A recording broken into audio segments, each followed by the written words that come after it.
Dans l'Écriture, Dieu est aussi appelé Yahweh. Ce nom signifie qu'il est éternel, maintenant et pour toujours. Mais dans Apocalypse 1,4, il est appelé celui qui est, qui était et qui vient. C'est un autre aperçu de Dieu.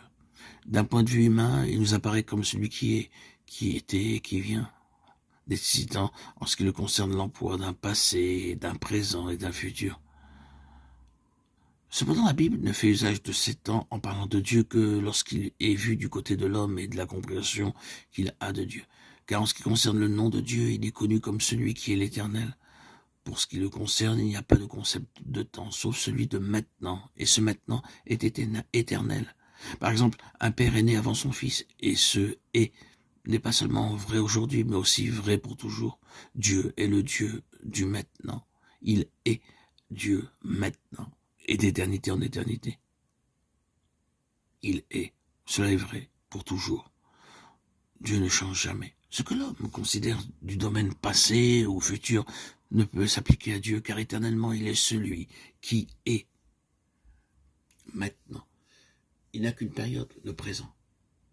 Dans l'épisode de Moïse et du buisson ardent, Exode 3, Dieu révèle à son serviteur son nom. Je suis celui qui suis, au verset 14. Le temps pour ce je suis est maintenant le présent. L'intention de Dieu, c'était de montrer à Moïse que ce qui concerne sa propre personne, il est le Dieu du maintenant. Sans la foi, il est impossible de lui être agréable, car celui qui vient vers Dieu doit croître et doit croire qu'il est en Dieu et qu'il est le rémunérateur de ceux qui le cherchent, qui le recherchent. Hébreux 11,6. Tous ceux qui désirent plaire à Dieu doivent avoir la foi. Quelle foi doivent-ils avoir? Ils doivent croire qu'il est. Je suis. C'est l'expression d'une auto-reconnaissance, ce que Dieu dit de lui-même. Il est. D'autre part, c'est la reconnaissance de sa personne par les autres. Les hommes ne doivent pas croire en lui comme en un Dieu futur, ni comme en un Dieu du passé, car ces périodes du temps ne sont pas liées à sa personne. Les sages de ce monde sont troublés par ces choses, car selon leur manière de penser, ils conçoivent les événements et les faits en leur donnant une connotation passée, présente ou à venir.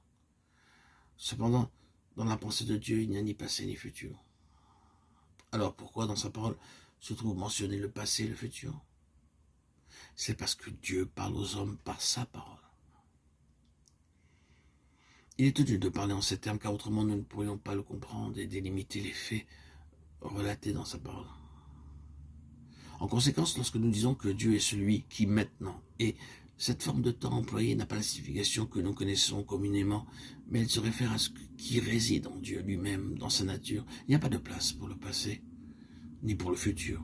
Il est simplement le Dieu qui maintenant